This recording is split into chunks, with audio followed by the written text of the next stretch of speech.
My name is Stephen Getzoff. I'm outside national counsel for the APSP. I've also spent a large part of my career representing manufacturers, builders, and service professionals in this industry. Today we're going to talk about the Virginia Graham Baker Pool and Spa Safety Act, and particularly on its impact on contractors and service professionals. Now, the VGB was adopted as a result of congressional determination to address drowning and entrapment in pools, spas, and hot tubs. It's presented a lot of great opportunities for contractors and service professionals, but it's also presented some challenges. Now let's first back up and go over some of the basic requirements of the VGB. Number one, every suction fitting or drain cover assembly that is sold or installed at this point must comply with the ASME ANSI 19.8 2007 standard. As a contractor or service professional, all you need to know is that the covers you buy are certified as compliant, and they have either the VGB 2008 or the ASME logo. If you have any questions, ask your manufacturer or intermediate supplier for a certificate of compliance, which every drain cover must have at this point. Number two, every public pool or spa must have devices or systems that comply with this 19.8 standard. Now, this is more than just putting a cover on, and we're going to talk about this in a little more detail in a moment, but it is the entire system installed in accordance with the manufacturer's instructions. That means that the frame is supplied by the manufacturer or is recognized by that manufacturer as being compliant with their cover. It means using that manufacturer's screws or fasteners. It means a proper separation between the cover and the sump. And it means that the GPM, or gallons per minute rating for the cover, must equal or exceed the entire flow rating for the pool. The third requirement is that every public pool that has a single drain that is not unblockable must use one of a series of additional measures. One is disabling the drain if state or local law permits it. Two, an SVRS. Three is a vent line. Four, an automatic shut-off switch. Or five, a gravity feed system. Now, what is an unblockable drain? That question has come up a lot. The CPSC has finally resolved that issue once and for all. And without getting into a lot of technical specifications, as a manufacturer, what you need to know is the cover that you buy certified by the manufacturer as unblockable? If it's certified as unblockable, then it can be used as a single drain in that situation without additional protection. If it is not certified as unblockable, then it can't be used as a single drain without additional protection. If the cover is being fabricated in the field, it must be certified as compliant and certified as unblockable by a registered design professional. Now, what are some of the challenges that contractors and service professionals are having? Well, number one, it's coming to terms with the fact that VGB compliance is a lot more than putting a cover on. As you mentioned, the cover must be compatible with the frame. If the frame is not compatible or the frame is worn out, the frame has to be removed and a new one has to be put in, and that usually involves taking the jackhammer to the bottom of the pool. Number two, you have to use the right fasteners. One of the key improvements in the 2007 drain cover standard is the new fastener requirements. These screws are tested with the cover. And if you don't use the screws that are tested with the cover, then you're not installing a compliant cover or system. So if you don't have those screws, make sure you get replacements. Number three, the distance between the cover and the sump. Now, if you have a 12-inch by 12-inch cover, that's 144 square inches that you theoretically have for your flow.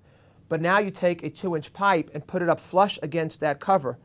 All of your flow, or almost all of it, is going to happen in a very small 2-inch area. And that's way too much flow to prevent hair entrapment. So every cover is either tested with a specific separation, or if there's no specifications to the manufacturer, the default setting, so to speak, is 1.5 times the diameter of the pipe. So that means if you have a 2-inch pipe, the rule of thumb is that you need 3 inches of separation between the pipe or sump and the cover. And again, the fourth requirement is that the GPM rating for the cover equal or exceed the GPM for the entire pool. Now, in a lot of older installations, we may not know what the GPM is. Fortunately, the ANSI APSP 7 standard, and particularly the appendices, Appendix B and D, which is our Guide to Compliance and Field Verification Guide, give us easy-to-follow instructions on how to determine what the flow is and what the GPM is. Another challenge that we're finding is that a lot of pool owners, particularly public pool owners, understand the cover requirements, but they do not understand the requirement for additional layers or backups. Now, again, if you have a single drain that's not unblockable, you must have an additional measure. As you mentioned, that could be an SVRS, it could be a vent system, it could be a gravity system, it can be a shutoff switch, it can be disabling the drain, it can be installing a second drain. But in that situation, something more has to be done. A third challenge we're finding is that a lot of owners want to upgrade their pools, but they don't, or at least claim they don't have the budget to do all that is required. And they're looking or asking for contractors to do basically half the job. We're also finding that in many cases, competitors seem to be willing to do less than is required. And finally, we have health officials in many states who aren't up to speed or at least don't understand what's required. And in many cases, subcontractors who are hired who may not be up to date on what is needed. So how do we handle these? How do we protect ourselves? Well, number one, what you do, you need to do right. There's no excuse for doing the job halfway. You're going to be responsible regardless. Number two, use your power of sales. Use your power of persuasion. Everyone got where they are in this industry because they know how to sell, whether it's selling products, selling pools, or selling their services. So you need to use that same ability to sell the customer on the fact that certain repairs are needed to bring this pool into compliance with federal law to make the pool safe. And finally, know when to walk away. Now, obviously, in this economy, nobody wants to turn down potential business. And I'm not certainly telling people to walk away from potential money. But on the other hand, you have to recognize when a job may be more trouble than it's worth. A simple rule of thumb to follow: if you are touching the circulation system of the pool, then you are responsible for the entire circulation system, even the parts you're not dealing with. If you're not going near the circulation system, then I wouldn't think it's your responsibility. But there again, if you see something wrong, it's always a good idea to tell the owner, tell them in writing, and keep a copy. And if you have a subcontractor working on the circulation system, keep in mind that as far as the pool owner is concerned, it's you they hired, it's you they contracted with, and it's you they're going to hold accountable. And yes, you may be able to go after the subcontractor down the road, but that's assuming they're in business, that's assuming they have insurance. So recognize that when you sign the contract, it's your name, it's your reputation, it's your company on the line.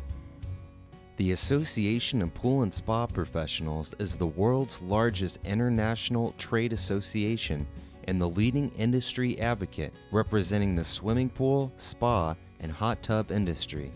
Its mission is to enhance the business success of its members. APSP members adhere to a code of business ethics and share a commitment to public health and safety.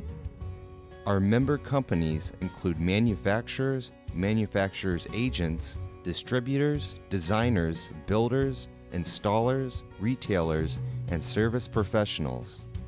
For more information on how you can become an APSP member, visit the APSP website at www.apsp.org.